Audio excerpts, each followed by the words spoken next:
মৌমিতার উপরে ঝাঁপিয়ে পড়ে 18 থেকে 20 জন নির্মম ভাবে তাকে ভোগ করে। তার শরীরের মধ্যে 113টি কামড়ের দাগ পাওয়া যায়। তার গলার এই হাতটা ভেঙে যায়। তার শরীর থেকে 150 গ্রাম বীর্য পাওয়া যায়। তার একটি সুন্দর সাজানো গুছানো জীবন ছিল। হঠাৎ করে একদিন দুপুরবেলা খাবার শেষে তার বান্ধবীরা বলল, চলো একটু বিশ্রাম নিতে যাই। সেই বিশ্রাম নেওয়াটাই যে তার জীবনের শেষ বিশ্রাম হবে সেটা মৌমিতা কখনো চিন্তাও করতে পারেনি। তারই মেয়ে বান্ধবী দুজন কলিগ তাকে ওইখানে নিয়ে যায়। এক পর্যায়ে কিছু সংখ্যক ছেলেরা ওইখানে চলে আসে। তার কলিগ বান্ধবী তাকে এইভাবে গলার মধ্যে ধরে, অন্য একজন বান্ধবী তার পায়ের মধ্যে ধরে। এরপর নির্মম ভাবে একের পর এক হায়নার দল তার উপরে নির্মম অত্যাচার চালায়। মৌমিতা চিৎকার করে কাঁদিতে চাহিয়াও করিতে পারেনি চিৎকার, কারণ তার গলার কণ্ঠস্বরটা আগে বন্ধ করে রাখা হয়েছে। 30 সেকেন্ডের অধিক সময় ধরে কারো গলার মধ্যে চেপে রাখা হইলে তার চোখ দিয়ে রক্ত বের হয়ে যায়। হ্যাঁ, মৌমিতার চোখ থেকে ঝরার কথা ছিল পানি, তবে ঝরেছে রক্ত। মৌমিতা শুধু তাকিয়েছিল তার মেয়ে বান্ধবী কলিকের দিকে। বারবার শুধু চোখের ইশারার মাধ্যমে বোঝাতে চেয়েছিল, তুমি একজন মেয়ে, আমিও মেয়ে। কিভাবে একজন মেয়ে হয়ে আরেকজন মেয়েকে এইভাবে হায়নার হাতে তুলে দিলা। মৌমিতা চিৎকার করছে বারবার। ভাই, ও কাউকে বোঝাতে পারে নাই। মৌমিতা একটি ছোট্ট ভিডিওর মাধ্যমে মানুষকে একটি বার্তা পৌঁছে দেয়, যেখানে প্রকাশ পেয়েছিল তার সাথে ঘটে যাওয়া কিছু নির্মমতা। এরপর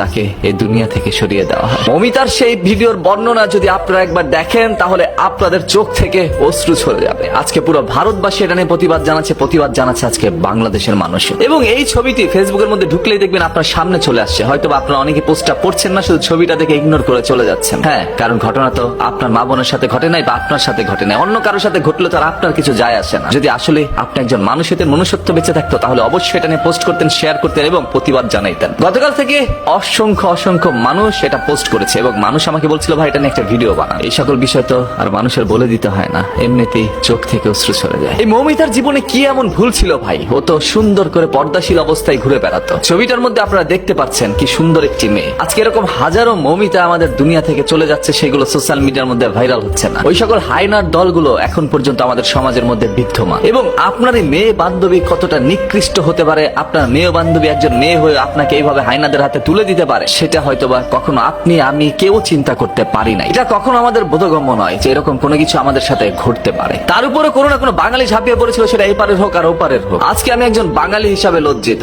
আজকে কণ্ঠস্বর দিয়ে কোনো শব্দ ব্যবহার হচ্ছে না, কারণ আমি মৌমিতার সেই বর্ণনার ভিডিওটি এখনো ভুলতে পারি না। আমার চোখে বারবার সেই দৃশ্যটি ভেসে আসছে। কি নির্মম ভাবে একজন মানুষকে এইভাবে দুনিয়া থেকে সরিয়ে দিতে পারে তারা। শুধু তাকে ভোগ করে সীমাবদ্ধ ছিল না, তার শরীরের মধ্যে 113টি কামড় দেয়, যেটা কোনো হায়নাও হয়তোবা ছিঁড়ে খাওয়ার সময় দেয় না। হায়না তার পেটের ক্ষুধার জ্বালায় হয়তোবা শিকার করে খায়, সেটা তার খাদ্য। ওরা কেন মৌমিতাকে ভোগ করলো? এই মৌমিতার পৃথিবী থেকে চলে যাওয়ার দৃশ্যটা এর চেয়ে ভালো তো হইতে পারতো। এরকম নির্মম ভাবে কারো যেন পৃথিবী থেকে চলে যেতে না হয়। কোন আক্রোশ থেকে এই ধরনের কাজগুলো করছে, কোন ক্ষোভ থেকে এই ধরনের কাজগুলো করছে, সেগুলো হয়তোবা বেরিয়ে আসবে। তবে আজকে যারা পথে নেমেছেন, এটার বিচার চাচ্ছেন, আপনাদের প্রত্যেকের কাছে একটা অনুরোধ করছি ভাই, যতক্ষণ না পর্যন্ত সেই সকল অপরাধীর সর্বোচ্চ শাস্তি দেওয়া না হবে প্রকাশ্যে, ততক্ষণ পর্যন্ত আপনারা রাস্তায় অবস্থান করবেন। যে যেখান থেকে পারেন এটা নিয়ে তীব্র প্রতিবাদ জানান। আদারওয়াইজ আজকে মৌমিতার সাথে আগামীকাল আপনার সাথে, আপনার মা বোনের সাথে এরকম ঘটনা ঘটতে দেরি হবে না। আমি চাই না চোখের সামনে এরকম আর কোনো মৌমিতা জীবন দেয়।